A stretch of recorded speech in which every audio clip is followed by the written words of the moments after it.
Please please please Dulu মিয়া, আপনি ধরা দেবেন না, আপনি একদম ধরা দেবেন না। আপনি যত জায়গায় পারেন আরো নতুন নতুন জায়গায় গিয়ে লুকোন।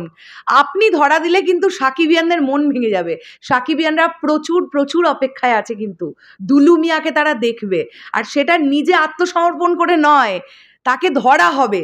তাই আপনি প্রচুর পরিমাণ লুকিয়ে থাকুন যাতে কেউ আপনাকে ধরতে না পারে। আর যদি আপনাকে খুঁজে না পায় তাহলেই আপনাকে দেখাবার জন্য দরদ টিম আপনার নতুন একটা লুক নিয়ে চলে আসবে। হ্যালো আমার সাকিবিয়ান ভাইরা বোনেরা, আশা করছি তোমরা সবাই খুব ভালো আছো। অ্যাকশন কাট এন্টারটেনমেন্টের তরফ থেকে দরদ রিলেটেড একটি পোস্ট আমরা পেয়ে গেলাম, এবং সেই পোস্টটা তোমরা দেখতেই পাচ্ছ।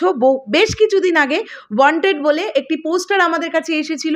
সেই পোস্টারটাতে এরকম লেখা ছিল যে দুলু মিয়াকে যদি ধরে দিতে পারেন, মানে মৃত বা জীবিত যদি ধরে দিতে পারেন, তাহলে প্রচুর একটা অঙ্কের টাকার পুরস্কার পাবেন।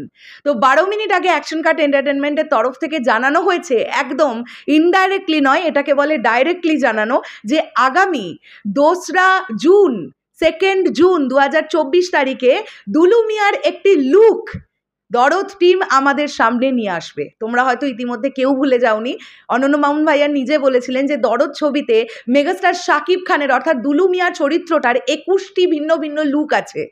কাজেই বুঝতেই পারছো যে একটা দুটো লুক যদি রিলিজের আগে থেকে বেরিয়েও যায়, প্রমোশনের ক্ষেত্রে বেরও করে দেওয়া যায়, তাতে কোনো প্রবলেমই নেই। এখন সাকিবিয়ানরা যেটার জন্য ওয়েট করছে সেটা হচ্ছে দরদ রিলিজ ডেটটা কবে জানতে পারবে তারা। আমার এটা মনে হয় যে তুফান রিলিজের আগে দরদ রিলিজের ডেট খুব একটা আমরা জানতে পারবো না, তবে তুফান রিলিজের পরে খুব সম্ভবত আমরা দরদ রিলিজ ডেট খুব তাড়াতাড়ি কনফার্ম হয়ে যেতে পারবো। এখানে অ্যাকশন কাট এন্টারটেনমেন্ট কি লিখছে, একটি বিশেষ ঘোষণা, দুলু মিয়াকে খুঁজে পাওয়া যাচ্ছে না। যদি দুলু মিয়া নিজে থেকে আত্মসমর্পণ না করেন তাহলে দরদ টিম আগামী 2/6/2024 তারিখে তাহার প্রকৃত চেহারার একটি ভিডিও সবার সামনে উন্মুক্ত করে দেবে। ঘোষণাটি শেষ হলো, অর্থাৎ সাকিব ভাইয়ার আরও একটা নতুন লুকের একটা মোশন পোস্টার টাইপস কিছু আসবে, এটাই মনে করছি। তো দরদ টিম কিন্তু চুপ করে বসে নেই, তোমরা লক্ষ্য করে দেখো, আমরা কনস্ট্যান্ট দরদ নিয়ে আলোচনার মধ্যে আছি। আর এই ব্যাপারটা অনন্য মামুন ভাইয়ার একটা ক্রেডিট বলতে হবে, তিনি কিন্তু জানেন কিভাবে তার ছবিকে একটা আলোচনার মধ্যে রাখতে হয়। দেখো, এই যে পরশুদিন শের বলে একটি ছবির একটা দুম করে AI নির্মিত একটা অ্যানাউন্সমেন্ট নিয়ে চলে এলেন, তখন থেকে সাকিবিয়ানরা কিন্তু ব্যস্ত হয়ে গেল যে শের সিনেমায় কি আমরা তাহলে মেগাস্টার শাকিব খানকেই নায়ক হিসেবে দেখতে পাচ্ছি। শের নিয়ে দুদিন চললো, তারপরেই উঠে বললো যে দরদের গান, 2টো গান আসবে 28শে মে, 2টো গান আসবে 28শে মে। এই ব্যাপারটা নিয়ে ডিটেলসে আমি একটা ভিডিও কিছুক্ষণের মধ্যে আনবো, তোমরা পেয়ে যাবে সেই ভিডিও, তোমরা সেখানেই জানতে পারবে বিষয়টা কি ঘটতে চলেছে।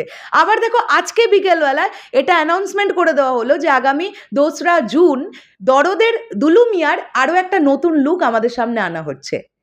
So it's called promotion. আমি এখনও বলবো Dorod team release date fixed out হওয়ার আগেই যে পরিমাণ প্রমোশন করছে, মানে রিলিজ ডেট ফিক্সড আউট হওয়ার পরে না জানি আরও কত কত প্রমোশন করবে। আর তার কিছুটা আন্দাজ আমার কাছে আছে যে দরদ টিম কীভাবে তাদের প্রমোশন ভেবে রেখেছে। তো এইভাবেই চলতে থাকুক দরদ টিমের প্রমোশন।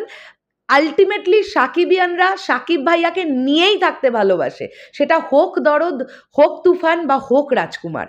দেখা যাক কি হয়। শেষ করলাম ভিডিওটা, দেখা হচ্ছে আবার খুব শিগগিরই। তোমরা কতটা এক্সাইটেড কমেন্ট করে জানিও। আর চলে যাওয়ার আগে আবার একবার বললাম আপনাকে, দুলু মিয়া আপনি কিন্তু ভুলেও ধরা দেবেন না, আপনি লুকিয়ে থাকুন, অবশ্যই লুকিয়ে থাকতে হবে। টাটা।